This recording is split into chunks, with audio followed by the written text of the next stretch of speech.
Hi lovies, welcome back to the channel once again. It is your girl D. So in today's video, I'm here to break it down, the difference between shedding and breakage and how to go about it, how to take care of it, how to handle it when you come across it. So if you're interested, stay tuned. So it can really be distressful when you come in contact with shedding or breakage. And as humans, especially as relaxers or black people, for instance, we're all striving for long, luscious, thick hair. So it can really, really bring a lot of stress when you see your hair falling out or let's say breaking and shedding. And there is a lot of things that come into that plays a factor, let's say. So we're going to break it down for you guys to understand the difference. So the difference between shedding and breakage is not really a lot. So I'm going to start with shedding. With shedding, as a human being, you're supposed to shed between 50 to 100 strands a day. That is the normal hair shedding that you're supposed to shed a day, every single day. So for me, like me, for instance, I do not comb my hair every single day. I blow dry it or air dry every week, switch it up a little bit here and there. And after it's done, I'll just put it in a braid and then just leave it till my next wash day. So with that, you can lose up to 700 strands that week when you're washing your hair. That is normal hair shedding for every person, to shed between 50 and 100 strands a day. And one thing that we have to know it also is every hair strand has a life circle, a time circle, a lifespan that it is supposed to stay on the hair. So when it has served its time and purpose, it will make way for different hair to be able to grow. So you get like a new regrowth of hair. So if you find out that your hair is shedding, if it's the normal shedding, then you don't really have to be stressful because it's making way for other hair to make its way or to come true. Do not skip wash days or your detangling days, let's say, because you're going to pay for it. What you do not detangle, you're going to lose when you eventually do. So make sure you do not skip wash days and detangling your hair, not whilst there is shampoo inside. The best way to detangle your hair that works for me in particular is when I'm washing my hair and the water is flowing. So whilst the water is flowing, you see that the hair all becomes straight. That is when I'll use my comb. Whilst the water is doing its job, then I'll use my comb, like a wild tooth comb, to detangle my hair, and it helps a lot. You lose less hair than, let's say, when you detangle when the hair is dry. And there is the difference that you can know between shedding and breakage is with shedding they are longer strands and they still have the hair follicle attached to it. They are like really longer strands and they break from here. Let's say they fall out from the root. With breakage, they are shorter, like it can go from split ends to dry ends. They are really, really short pieces of hair, or like, let's say, minimum pieces of hair that will fall out.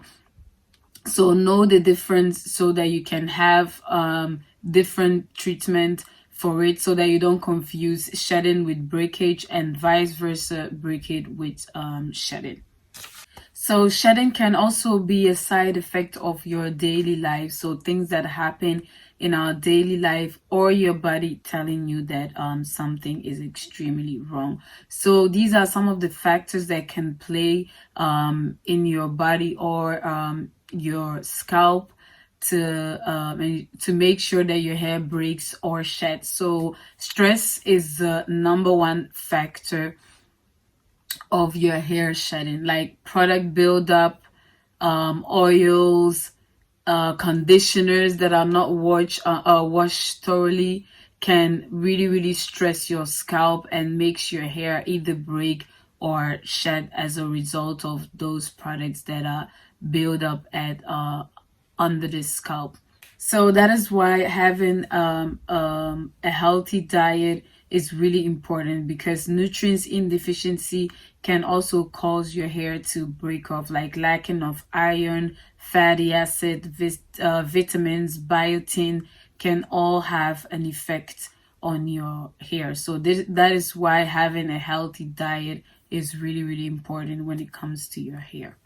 So how many times you should wash your hair is really up to you. So over styling and over washing can also cause a lot of damage as well.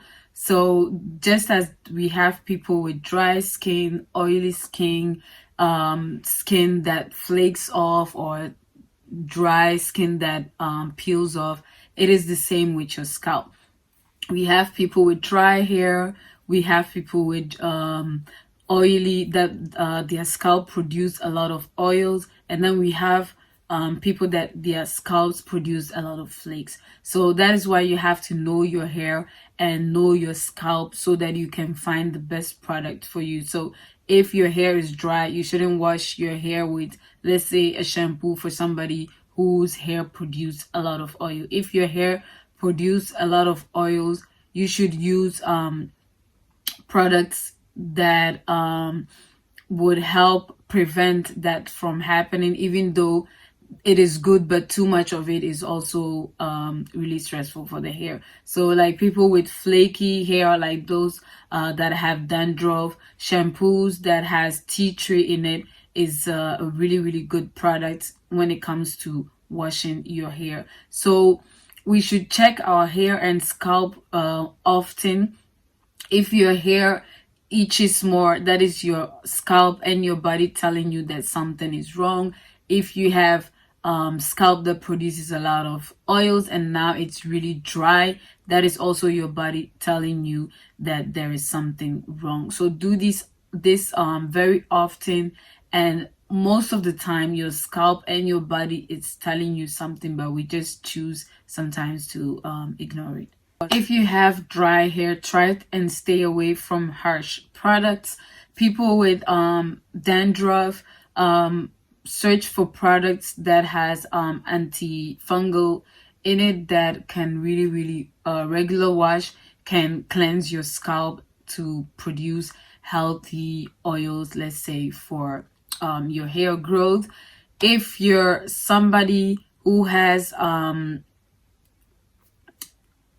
oily scalp, don't wash your hair as much, because what people tend to do is when they have oily skin, they try to wash their hair every single time because they think that is what is getting rid of it, and that is far from it. You washing your hair every single time, you're stimulating it to even produce more of the how do you say it, the oils that are under your scalp. And for healthy hair growth, make sure the hair is always hydrated, protected with protective styles that will keep the hair away from it being pulling here and there and for you to cause breakage or shedding. Because a lot of time, some of the hairs that breaks off were not meant to break. Like what I have on right now, if it snips my hair, that is because of what I'm wearing. It's not because the hair is weak or something. Wear stuff that doesn't snip or doesn't pull your ends and for them to break off. So this is what I'm going to leave you guys with. When you find out you're losing a lot of hair than usual, make sure you identify the problem. Sometimes it can be both shedding and breakage. once you identify what the problem is, you can also have a better idea or how to treat it. And one thing that I would say is, when you lose your normal strands of hair that you're supposed to lose each day, your hair still will have its thickness and its volume. Everything will still be intact. Where you're supposed to be concerned is when you start losing thickness or losing volume or losing anything that is abnormal. When you have your normal shedding, even if it's like this strands of hair that you lose and it is a normal shedding, your hair will stay the same. You will not even see a difference in the hair whatsoever. So thank you guys so much for sticking around. I hope this video was helpful to you guys. It has helped me a lot, because before I was doing it any and everything, even though I studied cosmetology. When it comes to your hair, like black hair, like they don't play. So make sure you know what you're doing. Research, a lot of research will help you identify the type of hair that you have, the type of problem that you're having. So don't forget to hit the notification bell, give this video a thumbs up, subscribe so that I'll keep the videos coming. And thank you guys so much, and God bless. And as always, bye guys.